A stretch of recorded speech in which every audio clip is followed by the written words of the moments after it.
Andrew Gaussen, or G as we know him, is an absolute savage in business. I've known him for years now. He's coached me, I've coached him. He's just a wonderful human being, a very, very high level, high performance human. I was like, dude, I just got to get you on the podcast because I wanted to look at him and from my perspective as well as I want to look and I want to learn about the mindset that it takes. And this is going to be wonderful for anybody who is in business, anyone who wants to be more successful, particularly in the online space, and learn what it takes to make a rapidly growing business thrive and succeed. G works in the fitness space. He's helped women with menopause. He's helped women with hypothyroidism. And he's also helped fitness coaches make more money online. He's very, very good at what he does. And so we had to get him on here because anyone who fits that bill, if you have any interest in that, this is going to be absolutely wonderful for you.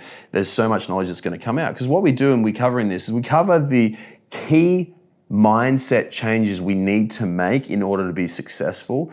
Where G started and how he actually became successful is very, very important to look at those who are successful because success leaves clues. And then on top of that, what are the most important parts of business that you need to take into account if you want to be successful in the long term? So without further ado, let's get cracking on into the interview because there's a heap of pearls in here.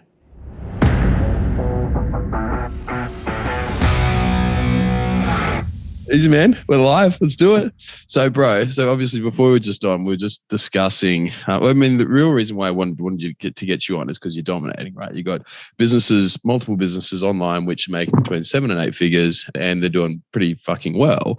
And I want to get you on because there's a lot of people who want to do this. Like I see everywhere, someone is selling shit on how to make money online.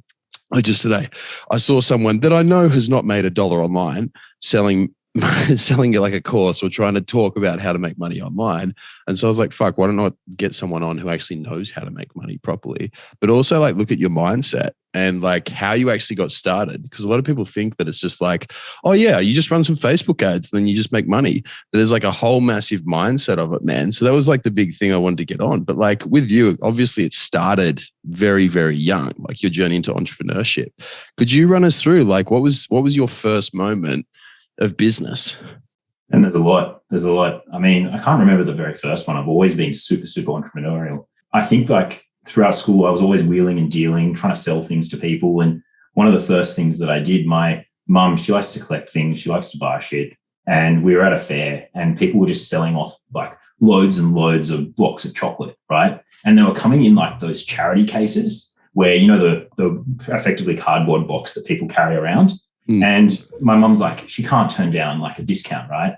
So she's gone out and she's grabbed like about probably 50 boxes at $5 each. And each of these boxes, it's like Dove chocolate. I don't think they sell it anymore. But there were about 24 of these chocolates in each box. They were about to expire the next day. So that's why they were so cheap. But no one knew that. And anyways, what I did was I took them to school. And I effectively pretended that they were for charity. And I undercut all the people who were selling them for $2 each by selling them for $1. How much money did you make? Oh man, like probably about $50 a week I was making off it. You've been balling, man. Like $50 a week in like, that was year 7, right? You're doing well. That's awesome. And how long did that one last? It lasted till the chocolates ran out. So it's probably about 3 months or so. Yeah, 3 months. No one caught on that you were selling expired chocolates? Oh, no, I got in trouble.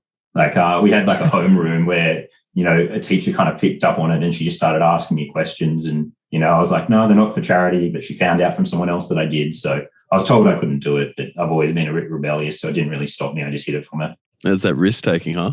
Yeah, that's it. Risk taking. That's a big part of entrepreneurship, right?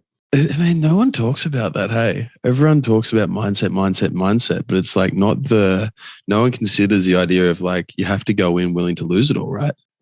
But what's your approach to risk?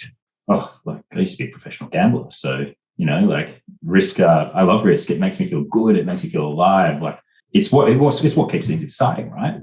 Well, actually, I've never asked you that. How did you, because for everyone listening, by the way, like G used to play poker professionally. How did you get started on that? Why? Why the fuck would you want to stay up till like midnight or 1 o'clock playing poker with a bunch of blokes who are getting pissed at the casino? Yeah. Well, it started in high school, right? So everyone would come in, and that was when like they had like the World Poker Tour on TV. So everyone was just really getting into it as a massive craze. And I just figured that when I was at school, I'd bring along more money than anybody else and I'd outbet them. So I just keep on bluffing every single hand with nothing, and no one was willing to meet my bet. So I put out like $5, and that's like, the other kid who's just come in for, that's his lunch money. And he's like, well, if I were to spend this $5, I can't buy myself lunch. So it just became this continual sort of thing. And, off that, I just loved it. And I realized I could make money off it. Like, I'm an extremely analytical person. So, and I enjoyed the highs and lows and the ups and downs of it. So what ended up happening was I just went into playing, and then I was making money, and then I started going to the casino every single weekend. Went from going to the casino to then playing online, and all of a sudden I've got all this tracking software and I'm playing like 9-10 tables all at the exact same time. Really? How much money were you making then? So I think like in my first year of poker, this would have been back in 2005, like 1 year after high school, I was making probably about 35 to 40K in my first year, which all my friends were working in Woolies. And at that time, that was way more than they were. That's good coin for when you're, 18 or so. Yeah, yeah. And the thing was, it was so much fun. Like, I had the coolest job ever. You can imagine in like other people, they're just like, so you just sit there and just play cards all day. I'm like, yeah, it's the best. But the problem with poker is that you're not actually satisfying a whole bunch of your life needs, because you're not serving and you're not helping anybody. It's such a personal sort of thing. And at the end of the day, what you're actually doing is you're taking money from degenerates. Like, you sit around at a table and it's disgusting. Like, everyone's like pointing out, like, we call them in poker, we call them fish. Like, who's the fish? And you've got like 5 professional players sitting at a table, all trying to take money off 1 or 2 people who've come to the table who just don't know how to play. How long did that take? Like, that feeling that you're literally just taking this guy's money? Because, you would have seen like a rookie come to the table, like, yeah, that guy's a fish. How long did it take for that to start eating at your soul, that's what you were doing? Like, I think like it was less when I was younger, but I did it for 6 years. So over time, I was just like, I just began to kind of think about it more, and I was just a bit dissatisfied with life. I didn't really have too much direction, and I was earning less and less money. So I think like I just started disliking it. It's like what went from a fun game is just like grinding, sitting there at a table. It becomes mechanical because you're just doing one thing after another. So I really started to hate it. But at that stage in my life, I didn't really have too many other skills. That was kind of it. So what did you move on to from there? Well, I think like the big moving on factor at that time where things really changed were my girlfriend at the time. She kind of said to me, she was studying to be a doctor. And she goes to me, so when we decide to have kids, I want you to be the stay-at-home dad. That's a bold question. Yeah, it was, considering that we broke up soon afterwards.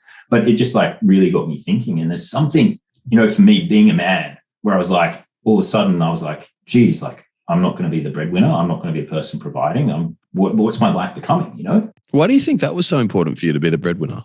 For me, I think it's got to do with the way that you're brought up. I think one of my needs that I have to have in life is being a provider. That's it. It's just like, I just grew up watching my dad look after our family. And even, we were well off. And it was just like what he was able to provide for us, the schools that he was able to send us to. And just in general, seeing that and having a need and desire, I don't really know. And I feel like I had to do, I've had to do that myself. It's important. Yeah, it's crazy, man, because there's so many dudes you see, like we share this thing. It's an inherently masculine trait. This is what we want to do. We want to go out, hunt. We want to get the food. We want to bring home the bacon at the end of the day. And it's a really, really crushing thing when you come to terms with, I'm not doing that very well. Like really, really tough. So then, okay, so you're playing poker, started sucking away. Like you started losing the passion for it, losing the love. But actually, what did poker teach you? Because you would have learned something from it. You 100% would. I mean, we've talked about it, right? Like, what did you take away from playing poker professionally? So I'm going to be teaching my kids one day from like age 6 how to play poker. That's how much belief, not because of the gambling side of it, but just the life skills that it gives you. Like, I truly do believe I owe where I'm at in business now to poker, because it's pretty much an MBA in business with all the different facets, and the ability to learn and analyze is just so fast. Like, how's it MBA? Like, how's it an MBA in business? I wouldn't say, it's just a term I used. But yeah, but what did you get from it? I think like initially it's like knowing your numbers. It's the same numbers over again, just like in business where you need to know your numbers. Like, are you making money? Are you losing money? The cards, should you be calling that bet based on what they have? Figuring out what your opponent has, being analytical about that, and just knowing, calling those cards with certainty, being able to read people, having the emotional intelligence to be able to go, that person's bluffing right now, looking at their facial reactions, knowing exactly what someone says and what that actually means. It's bankroll management. If I've got $10,000 in my bankroll in poker and I put $10,000 on a table and I lose it, I'm done. If I go and spend like 5% of that bankroll, I can afford to keep on playing, which allows me to move up to the next stake in the game. And it's a real understanding because you're effectively running your own business, right? From a very, very early stage. And every poker player I talk to says the exact same thing. A lot of poker players go into business and they're so well prepared. Totally. You've got to be risk averse too. I mean, that's one thing, as I said at the start, it's like, I think so many people are just like, they want certainty. It's like, how often do we see, I mean, we've both done fitness business coaching, right? How often do you see someone who comes in, they want to make 100 grand straight off with no effort and no input without the idea of failure? And it's like, not entertaining that idea of failure is really fucked. Like, if you want to win, you have to entertain the idea that you can fail, because otherwise you won't do the things that you require in order to win. I think that one's fucking massive. How was it? How did you cope with that? And how did you actually manage that, knowing that every single night, if you fucked up, if you didn't analyze properly, if you didn't do your job properly, you would literally lose your money right then and there on a table? It's massive. So imagine this. You're telling all your friends you're playing professional poker. They reckon you have the sweetest job in the world, right? But then you start losing money. Are you going to tell anyone? What sort of gambler tells people honestly and genuinely how much money they've lost? It's like crypto traders. You only hear when they won. They say, I'm making shitloads on Bitcoin at the moment. And then the bear market comes in and is like, we don't talk about that anymore. That's it. And that's what poker became. It became boring. It became a grind. The quality of it's just like with ads, the quality of the competition improved and then your ads get tougher. So I was making less and less money as things went through. And then it all capitulated. And like this fear of failing, it was there to an extent, but a lot of the time I was willing to face it no matter what. It's like, you have that fear there, but it's just like, sometimes you decide to butt it head on, or sometimes you decide, hey, if I'm going to cripple me and I'm not going to do the thing that I want to do, right? Well, why do you feel like, what prepared you to be ready to face that? Because I remember my first time gambling is my last time gambling. I put $2 in a pokey and I lost it. And I thought, fuck this, I'm never gambling again, right? And so I've never done it since. What built you to have such a high tolerance to risk? I think a part of it comes back to home life. I think one thing that my parents did really well with me was they always made me believe that I could do anything in the world, absolutely anything. And, having that security, I think that coming from a family where I was reasonably well off probably helped as well, because what that meant was I always had the safety security of mum and dad's money if I needed it, right? So I think that that's a part of it. And I think that just getting used to it, failing a lot. And because of that, just going, hey, there's actually no downside to failing. And just picking up on that, like being told no consecutively, just over and over and over again, but just having the resilience and persistence to keep on going. So it's not about like having the risk aversion. It's really knowing then from what I'm hearing there is that it's that failure is okay. You can fail, you can screw up, and everything's fine. Your world's not going to implode. So how would you teach someone that? I'm going to add one more thing to that. Like, I think there's a sort of, I don't know if you call it a sickness or what, but like for me, the thought of losing everything, this is going to sound really weird. The thought of losing everything doesn't even bother me because I know I'd be able to make it back. I have that much confidence in my ability in business and the skill sets I've developed over time that just wouldn't matter. Did you always have that confidence? Well, maybe I'm delusional. Probably some people listening. You have to be successful in business, right? Yeah. I think it's just something that's just like growing and growing and growing. Like I think a lot of it is, not having huge responsibility. Obviously, I've got more responsibility now. I have a partner. I have a puppy. I pay for all sorts of things. I've got a car loan, etc. Like it's there, but the worst case scenario is never as bad as people think. And so then from there, man, like really back to asking about like, how would you train someone? How would you train someone to have that mindset where it's not actually as bad as what you think, that failure is okay? How would you, because there's a lot of people who struggle with that, right? I mean, we look into anyone who have coached, we look around, there are certain people who will win and certain people who won't. The people who win are the ones who are invariably more tolerant to risk and able to take bigger chances on themselves. How would you coach someone on that? I think that for most people, they need to be able to face their fears. They need to just go head on, and getting someone to do that's a really challenging thing. Like you've really got to go deep in that person's mind and figure out why. Like this is your world, really.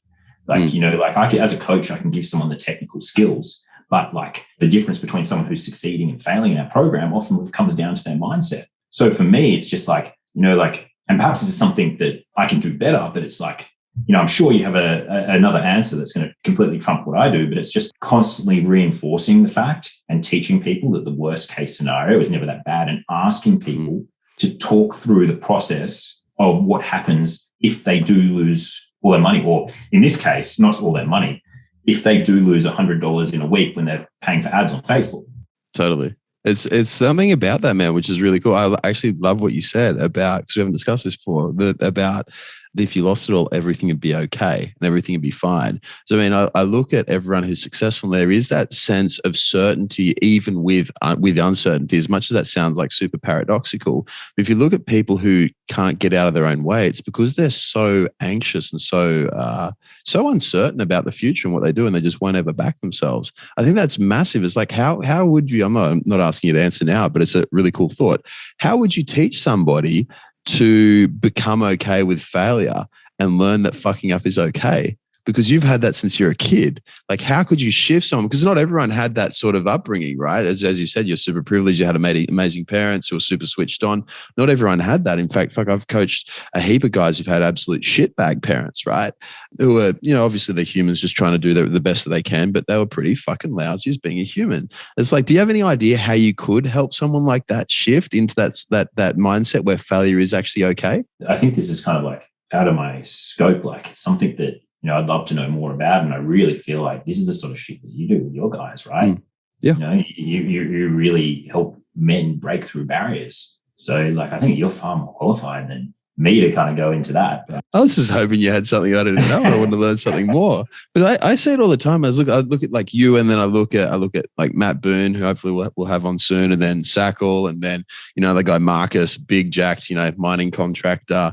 And you look at everyone, it's like, fuck, Marcus is a cool story. I really want to get him on soon. But it's like, that dude has been through hell, like busted his body up, drives really fucking fast cars, goes like high level arm wrestling, and then works 100 hours a week. Like, the dude does everything, but there's never like a sense of failure, and there's never a fear about it at all. It's just like absolute supreme confidence, which is really, really fucking cool, man. Like super, super cool. And so I guess like from going back to like where we were, so you're at poker, you learn about, you got your MBA in business without having to go to uni. Fuck, how overrated is uni, by the way? I dropped out twice. Yeah. What did you study? The first time was psychology and business. The second time was journalism. Why did you drop out? Because I was playing poker and I was making a perceived large amount of money. And, I just feel like the traditional university system is a failure in that it doesn't actually give you life skills. I learned everything about business through poker, through my own studies, through watching videos on YouTube, and just like being in the grind, failing every single day. And then you learn, like, I was doing business, right? And what am I actually learning? I'm learning like how to manage people. I'm learning like accounting. I'm literally setting myself up for a future prison. So what is it? What are the life skills you feel that uni misses? It's the practical approach to actually just getting things done. And like, we just talked about this, but more so than anything else, like, we're really nailing down on like what makes success, right? It's like the fact that you're willing to just continuously keep on failing. That's what business is. It is. It seriously is. It's just, I'm having a light bulb moment right now, but it's just like trialing new things, figuring out what works. You throw shit at a wall, something works, and you could do more of it. Yeah, figure out, which bit of poo is that stank? Stank, which stuck, it all stinks.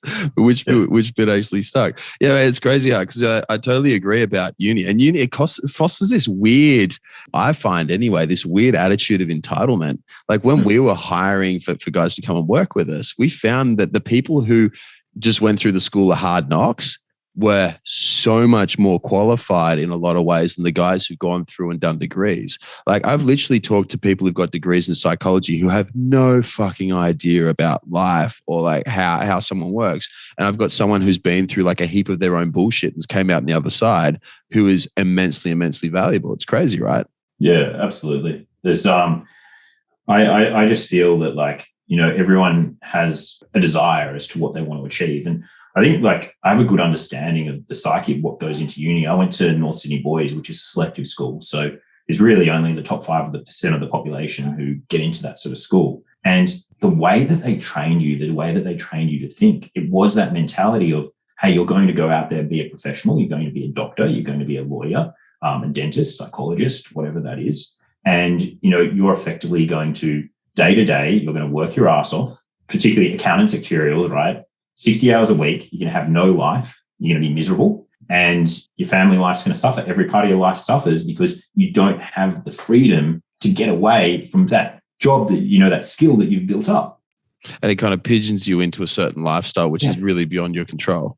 Exactly. And I went to our high school reunion. This is still a while back. I'm looking forward to my next one. But like everyone, like who I spoke to there, everyone had like aged dramatically. I still feel like I was looking way younger than everybody else. And I'd ask people about, what do you do for work? And people just go, no, it's boring, right? That was a typical response. And people were really, really interested in what I was doing because it was so different, and I think like one thing with business is there's just so many different worlds, like there's so many different things to talk about.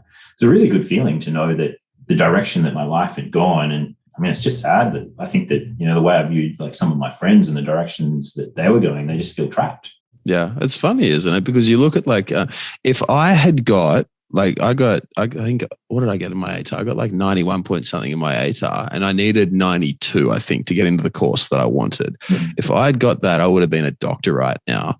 And I was like, fuck, I would have been so miserable looking at that. It's like school does a brilliant job of pushing us down that professional path. But I think that there's a certain part of the population who that's fucking awesome for. Like, that's the best thing ever. I know guys who love their 9 to 5s and are just like living the dream. But there's guys like you and I, it's like, fuck, it'd be really, really miserable. And like that whole path, it just doesn't work out for us at all. Like if you had to guess, and I know one thing, this is probably stretching beyond what you normally talk about. Like if there's one thing that was different about you and the guys who you went to school with, guys who would probably be quite happy in a 9 to 5, what do you think it is? Like what's the difference between people who are successful in business and love business and really, really enjoy that risk compared to people who don't? It's the same, I think it's the same. Like I was never conservative in nature. You like look at the situation with the poker hands that we were playing. All these guys, North Sydney boys, like they literally were just happy to lay down their hands that were winners because they didn't want to take the risk. That's it. Like I'd bet big and they'd go, I know I've got the best hand, but I'm going to fold anyway, even though I know I'm in front. And that was a common thing. Everyone kept saying the same thing. No one actually had the balls to, put their lunch money on the line and, see if I was telling the truth or not. Yeah. So just risk more, fail more. Yeah, it is. Yeah, so when you dropped out, you dropped out of uni twice and then you stopped playing poker. What was the next move for you after then?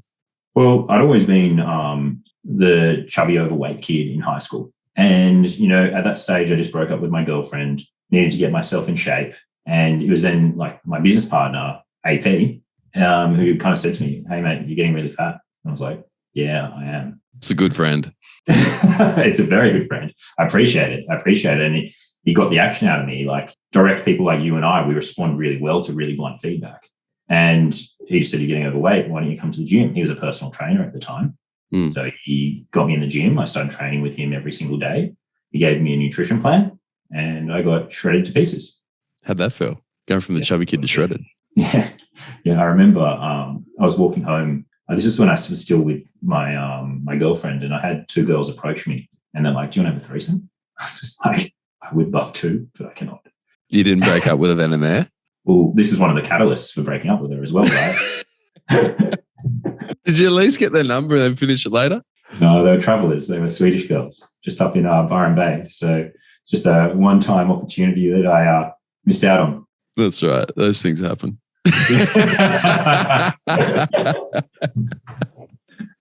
That's golden, man. We'll edit that little bit out of the podcast and we'll give Ellie the copy where that little bit's not included. How's that sound? No, it's fine. I can share anything with her. That's good.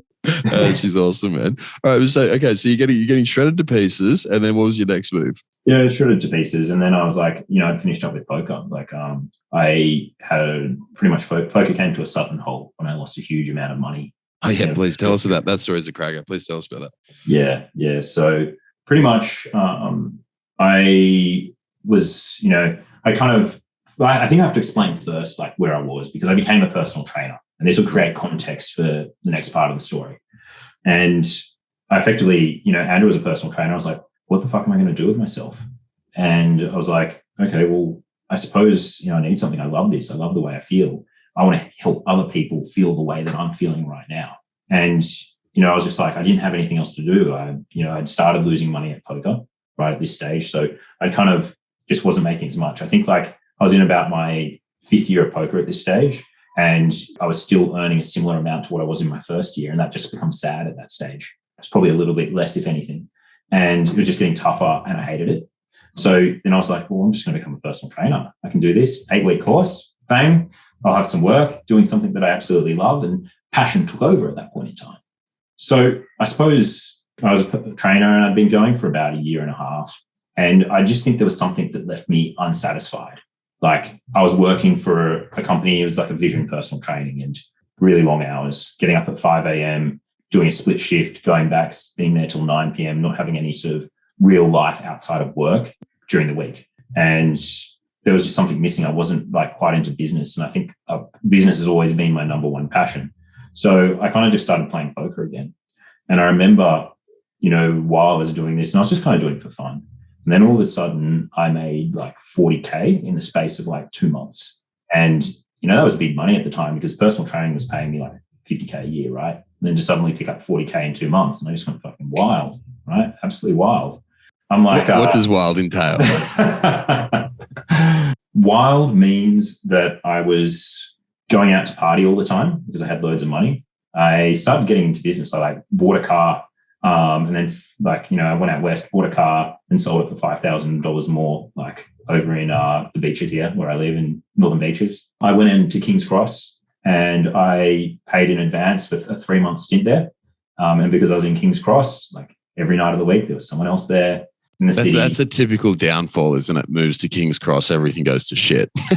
yeah, that's it. And drinking all the time. And of course, a few little happy pills got involved every now and then as well. Couple of disco biscuits, huh? That's it, yeah. Yeah, gotcha. Okay. And so then where'd that leave you? So that left me at this stage. Like when you drink that much and you're taking disco biscuits, that affects your mental health.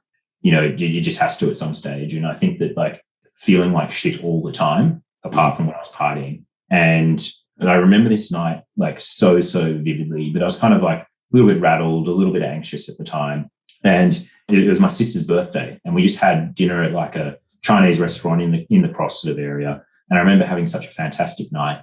And I'm like going in there and I'm like boasting to my family about how much money I've made recently and how well everything's going. I had about like 20K left of this 40 at this stage, just like living the life, right? Really selling it. And then I went home that night and I lost like $1,000 in the space of like 2 minutes. I'm like, fuck, I need to make this money back, right? And it was like, okay, well, put down another 1,000 and let's flip a coin and see if I win that money back. I lost it again. You're betting like 1,000 at a time. Well, I logged into a table, right? And I ended up with my last probably $7,000, and I put $7,000 in it on one table when I only had 20. So I lost 13 and I chucked $7,000 on a table. First hand I play, the guy bets, I effectively go all in, I get called, right? And he has a better hand than me and I lose everything. I'm just sitting there going, fuck, what do I do? I have nothing right now. Like I literally hit rock bottom in terms of finances. That sucks. Yeah. Why do you think you started doing so? Because that's pretty dumb, right? Let's be honest. That's pretty stupid. It's dumb. Like I talked about bankroll management, right? That's it. That's bankroll management 101. And you've got to be in control of your emotions. Why after 6 years you fuck up? You feel this instant moment of pain. You lost $1,000. You lost $2,000. And it's like, how do I fix that problem? I'm super competitive, right? Super competitive. And then I'm like, I know how I'm going to fix this problem. It will go away in 10 seconds time if I try to double it. And then it's gone. I'm happy again. Because you ride these waves of high and low all the time. And, you're always chasing that high. It's an addiction. Like for the most part, I could keep in control. But at this stage, like at some point in time, I just lost it, right? Lost it mentally. Do you attribute any of that to being on the gear and to drinking and partying and all that sort of stuff? Like that play a role at all? Like how did that affect it? Yeah, I think drinking and partying definitely did that, because it's just like when you're feeling anxious, right? Things just roll through your mind. You just you're just overthinking. And when you're overthinking and you're overstimulated, it's like, what do I do? How do I fix this? How do I, get rid of this problem. And that was the solution that came up in that moment. But like, let's think like that was a half-second decision. That was just like, boom, let's go. And it's just gone, right? Gotcha. And so after you lost it all, did you continue like going it back? Did you play poker ever again, or did you give it up there? I pretty much gave it up from there. I played a few times, like socially, but I probably played since that point in time, probably would have played like 20 times. And it's never been sort of like hugely high staked or anything like that. It's just kind of been for fun with mates and a few times at the casino and stuff. But, I kind of was just like, all right, well, I don't want to feel like that again. And I need something to replace that into business. Yeah, right. So you swap one vice for this new, more positive vice of business, right? And that's the thing. It's the same thing, right? That's just it. It's just like one for the other. But like the poker prepared me for it, because I literally had this entire adventure from starting in high school, right? Effectively, underage gambling, through to like when I was like 24, 25, where I've learned all these things and I've just repetitively done business every single day. And then I come into business and I'm like, okay, well, I'm figuring out the maths behind how I make money from the very start. And I started my business knowing my numbers. The business was based on my numbers, not on emotional feeling and so forth. I figured out how I was going to make it super profitable. So from the number of people, you've obviously coached a lot, like in business coaching, right? Out of all the people who come to you, how many know their numbers right from the get-go? This is the most boring thing to talk about, but still I want to talk about it. It's fucking important. How many know? Numbers are fucking sexy. Numbers are sexy. I don't know what numbers you're looking at, bro. Different ones to me. No, like we get people from all different, stages. Like there are some people who have been well established in business, but generally people who are starting out with business, it's like less than 5%. Really? What about you? Zero. We've got guys who are in big business. I've got some guys who are doing extraordinarily well. Like, I coach some fucking awesome people, and there are loads. I've had one fella, I love this dude to death. He's one of my most favorite clients I've ever coached. He's just a beautiful human being, but he's very, very successful in a lot of areas, but he just didn't have, and this is a multi-million dollar business, right? This guy's running, didn't have KPIs for himself, right? He didn't set out like where he's at. He didn't have a true like profit and loss, like all this sort of stuff. So that was pretty crazy. I can't remember the last time I've had someone come to me for mentoring around this sort of area where they have their numbers dialed in. And it's crazy, right? Because how the fuck do you know if you're actually doing anything that works if you don't have your numbers dialed in? That's it. And most people don't know if they're succeeding or failing. Maybe they don't want to know.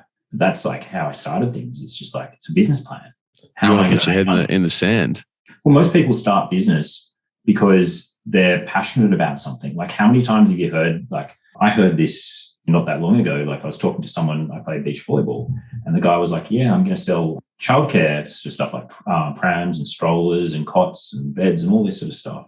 And I'm like, oh, okay, why are you selling that? Oh, like we just really kind of like, my wife's really into kids and so forth, and we just thought it'd be a good idea. And I'm like, well, how are you going to sell it? And he's like, oh, we've got a website. I'm like, that's not going to sell your product. Like, how are you going to move it? And people, they're doing that because they're passionate about the thing that they're selling, not because they're passionate about business. So they just started in the wrong place. Totally. Can we go into that a little bit more? Because I see this mistake all the time. Why is when someone says, oh, I have a website, why is that not going to automatically guarantee that company is going to crush it in business? Pretty much you need to be able to get traffic to that website. And if you don't have a medium to get people to that website, there's no way of growing. It's the biggest thing I hear all the time. I ask someone with a really cool fucking idea, because there are so many cool ideas which don't go well. And it always starts with that. It's like the traffic. You're not getting your face. You're not getting your brand in front of people. You're not getting your ideas out there. So actually, can you give us a little bit of perspective on what you're doing? Let's start off with, would you like to talk about, which of your businesses do you feel is going to be the best one for us to talk about if we go deep dive on it? The logical order is probably the health business, thyroid. Right? Cool. Let's start there. So how do you get like that? So can you tell us a little bit about that business as well for a bit of context? Yeah. So that business kind of started up. I was working as a franchisee at Fitness First. I had a bunch of trainers working for me. I have thyroid problems myself. And, this comes down to, again, wanting to help people who've gone through a similar thing to myself. And at the gym, like every time someone with hypothyroidism would come in, I'd get a referral from the team on the ground and say, hey, we've got someone here. And then I'd be able to relate to them. And I was like, gee, those are my favorite clients. I love helping them. And then I was like, well, how do you reach people with hypothyroidism? And I was like, well, I could probably do this online, because at the moment I'm in this gym. It's impossible for me to scale. I was having all sorts of issues with staffing and so forth and working under a facility. I was like, I can take this online, and this is so specific that people are going to come and work with me. And I was just like, that was just a no-brainer. And then from there, how'd you get it kicked off? Pretty much, I learned a lot of skills. When I started opening the gym, I did a lot of mentorship, and I learned how to do Facebook ads. And as soon as I saw the numbers, I was just obsessed. Same as poker. I had my trackers for poker software that were all my numbers. So I had like little overlays that would tell me everything about every player, like all the decisions they've made. And then I go back and I started running Facebook ads. When I started running Facebook ads, I did them for the gym. So I was bringing in loads and loads of people to the gym. No other trainer and fitness person was doing that. They were getting people off the gym floor. And then I was like, okay, well, I'm just going to put up an ad. I paid for some help with ads. I had some coaching and so forth. I put up an ad. I sent people to a Facebook group, like just a really basic ad, targeting women who had thyroid problems. And we started getting leads for about 30 cents each. And then, yeah. Those were the days of Facebook. I could go back there now. If we could go back there now, we'd have $8 million in the bank account, like straight up. Like, gee, it's funny. Like at the time, you're like, oh, this is tough. But then you look back at it and you go, I would absolutely smash that right now. Dude, I remember back in the day, right? I remember putting in $2 into Facebook ads. Yes, that's right. I was stupid enough to only put $2 into Facebook ads once, right? $2 and pulling out 160, right? That's an 80 times return on ad spend. Do you know what I did with that $160? I didn't put it back into Facebook ads. I was like, oh my God, what a fucking opportunity did we miss there? I remember because we were into Facebook ads quite early. We were doing, this is about 5-7 years ago. I was making a fair bit of coin. We're doing like 500 grand a year, which was a lot for when I was 20. I was like, I'm fucking loaded, right? I've got all this money, I've got all this stuff that I'm doing, which is pretty cool. But I just remember like looking at Facebook ads and then thinking, oh, they're so expensive. How outrageous is that? How much they're charging for it? You compare it to now, it's like, fuck, like what do you spend per week, if you don't mind me asking, like on Facebook ads at the moment? Yeah, probably averaging about 35K a week. 35K. So was that like a bit over $1.5 million a year on that? It's like, shit, can you imagine if we put that much money into it back 5 years ago? Oh gosh, that'd be fun. Like, like the game gets tougher, right? It's always getting tougher. But, as long as you keep up and you keep your level of knowledge, ahead of the game, that's how you make money. It's just how do you do that for you? Like, how are you keeping your knowledge ahead of everybody else? Well, it's just like, it's trial and error, right? You just have to try enough things. Like I think a lot of people, what they do is they get into business and they try one thing. Like, in Facebook, you've got so many different things you can maneuver. You can have like different photos, you can have different copy, you can have a different offer. And what people do is they try one thing. They try one offer, they try one copy, they try one photo or one video, and it doesn't work. And then they run away and don't use it again. What we do is like every single week, we try 30 different photos. Every week, we try 3 different copies. Every week, we change up our offer. And because of that, this person over here who's trying to do Facebook ads done one combination. And when you multiply all those combinations through, I've tried like 1,000 combinations in a week. So I find the thing that's going to work the best before anybody else does. Just because you're just tenacious and you're testing, you just test. Yeah. In the industry, we say test and measure. Simple as that, huh? Yeah.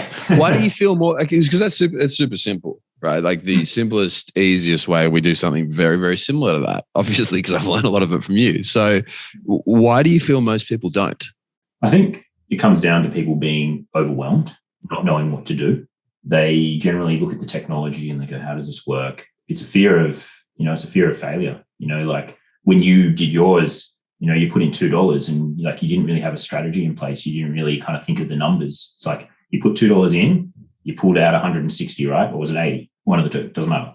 And you're just like, this is great, but like you just had to reinvest that. Like I'd be telling you, if you were my client back then, put the $160 back through 80 to 1, just keep on doing it until you got millions in your bank account, right? Just keep on going over and over and over again. Well, where did you learn about Facebook ads though? Because that's like a thing, because back then that was super, super new.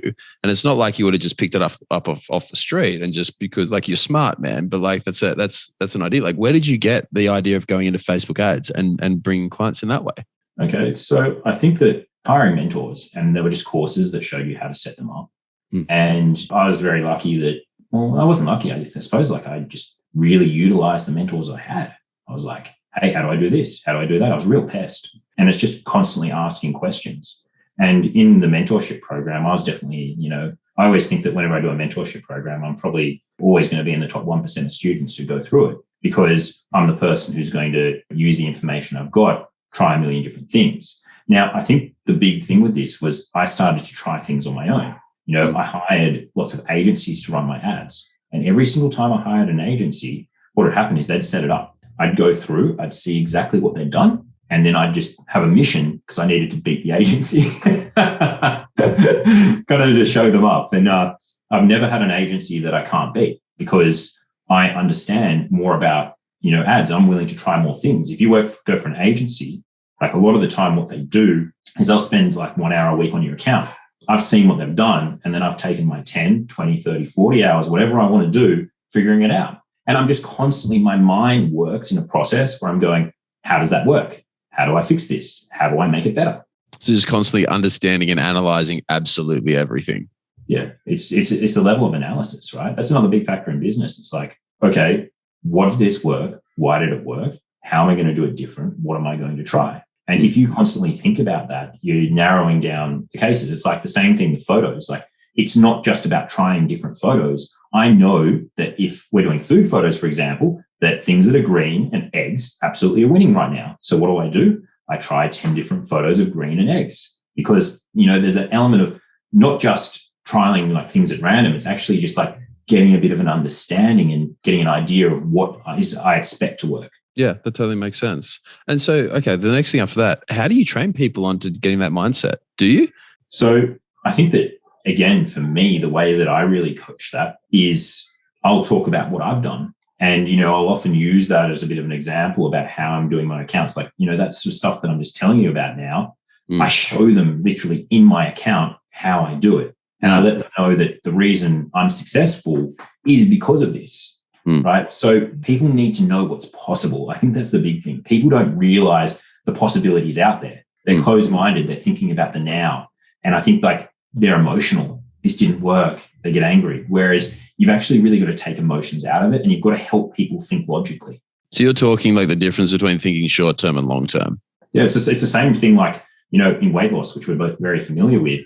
Someone doesn't lose weight in 1 week. It's always about, hey, what does someone look like 6 months after working with you and doing a full program and they've lost like 15 kilos. But weight loss is like, oh, you had a pizza for dinner? Oh, you gained 2 kilos the next day because you're holding extra water. And it's not, you don't see the results unless you look at it from the big picture and you go, okay, look, I lost that 15 kilos in 26 weeks. Well, it's crazy, man, because like in literally everything in life, the short-term option is generally the shitter option. And it's like we see this all the time. We're looking for get-rich-quick schemes. People, we always fall for the same shit. Hell, even I fall into the same trap like over and over and over and over again.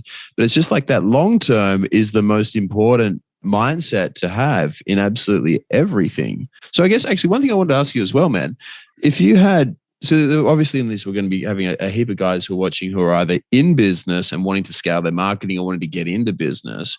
What would 3 pieces of advice that you have, like what would be your best 3 pieces of advice for someone who wants to really scale up their business and make something that is long-term and actually survives and lives? Number 1, finding the right mentor. You need to have someone who's done it before. If you're coming to me and you want to build an online personal training business, the other service that we provide is we business coach people. We teach people what we've done. As far as I know, we've pretty much got like one of the most successful high ticket fitness coaching, systems in the entire world. So all we do with that is we let people copy that. So find someone who you can copy or model off, who's already got that system that works. There's no reason that you need to recreate the wheel. I think that we really discussed this today, but it's being fearless, not giving a fuck if things go south. Be willing to take risks, be willing to gamble. and understanding what the worst case scenario is. And I think that, what ties nicely into that is also just knowing your numbers. What we're moving away from is we're moving away from emotional thinking into logical thinking. And if you've tracked down every single number about your business, you start to develop more and more information that helps you make decisions in the future. Totally.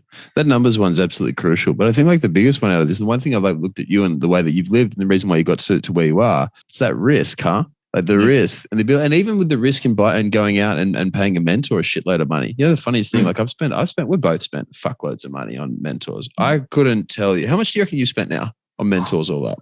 Both of us are seeing the same mentor who charges us like 120K a year, right? So yeah. A whole bunch of other services with that as well, but that's just one.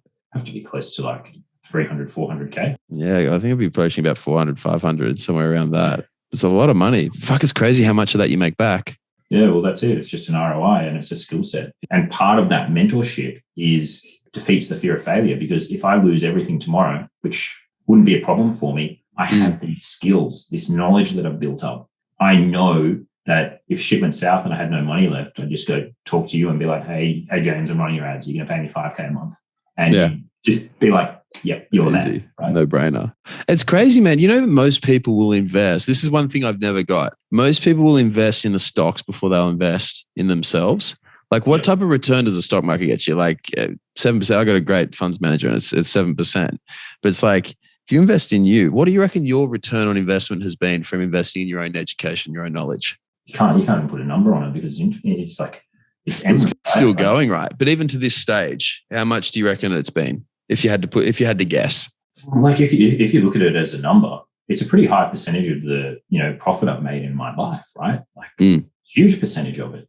It's knowing about what that's going to make in the future, because what you've actually got in this situation is leverage.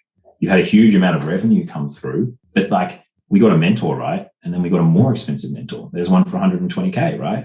Per year. And it's like, okay, well, you keep on investing in more mentors, knowing that, hey, the game that we want to play isn't about playing 7 figures. Is it about playing 8 figures? Do we want 9? Right? Like, what's the mentor do you need to get to that? And that's part of the game.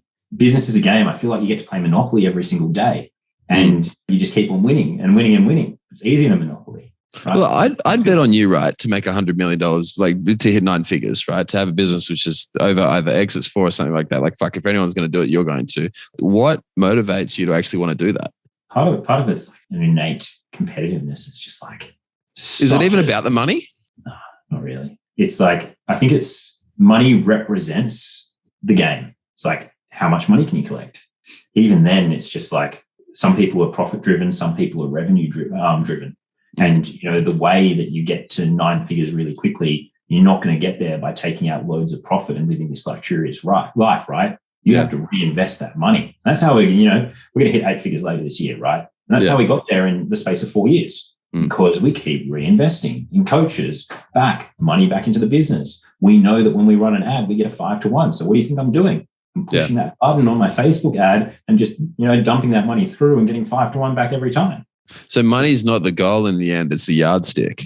Exactly. I'm going to win this game. I want more money than you. I want more money than everybody. Want more money than me. It's just like it's fun, right? It's fun. That's what I love about it. It's like poker. You have this sensation, and you're like, okay, you win and you lose, and you feel like shit. With business, it's more consistent because I know I'm going to make more correct decisions than most people, and I'm going to know my numbers, and it's more predictable. Like you can continue to keep making that money. Right, along the way. Well, so if money isn't the goal, what is? What is winning the game for you? Don't get me wrong. Like everyone loves money. Hey, like I want money. You buy your Lambo. Yeah, I got to buy a Lambo one day. It's coming. But what is the goal? The goal is really, it's like, what do you do? What do you wake up to do with your life? It's not even security, because I'm not even driven by security, because I just feel a sense of confidence and power and strength that everything's always going to be fine. It really, for me, it's part of this game. It really is the game. It's enjoying, it's winning. It's like, what do you do with yourself? I'm going to keep winning this game that I love every single day. And you wake up, happy and excited with passion because you're doing the thing that you love every single day. What's crazy about you saying that is that every single person, like obviously I coach a lot of high level dudes like you, and it's like every single guy who is like you and has that same thing is money isn't the answer. I see a lot of guys who are making like okay money, and their goal is to make money. But if you actually want to go to that next level, there's this like shift in mindset where it's no longer about money. Money is just almost like a KPI, something to know that you're on track. But the real goal is just being absolutely fucking dominant at what you're doing and winning and winning and winning. And that's almost what it has to be, right? Exactly. But dude, this has been super cool. Thank you so much for coming on. I really appreciate it. Now, as well, I'm obviously going to link up your page and your stuff down below so people can get access to this. But if someone for whatever, I don't know how the fuck the podcasting setup works and what it looks like, Charlie sorts all that. If people don't have access to that link, how can they find you? How can they get in touch with you? Yeah, the easiest way is to probably just hit me up on my personal account on Facebook, Andrew Gaussen. You'll see my name there. And, just send me a DM, have a chat. It's easy. Simple as that. It's easy. We also have our own podcast, which is we call it 7-Figure Fitness Business. You can look that up.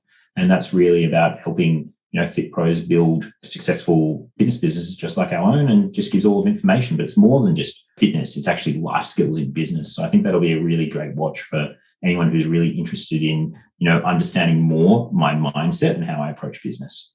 Hell yeah. That's cool. Man, thank you so much for coming on. Yeah, thank you, James. It's been a pleasure. Pleasure, dude. I hope you enjoyed the video. If you got something out of it and you want to learn more, click the link below or type in High Performance Conversations with James Cant, and you'll be able to check out all the podcasts that we've done. We cover a stack of different topics, everything from getting your mojo back, overcoming anxiety, self-doubt, self-esteem, and learning from some of the industries and some of the world's top performers in both business and in health. Look forward to having you on there.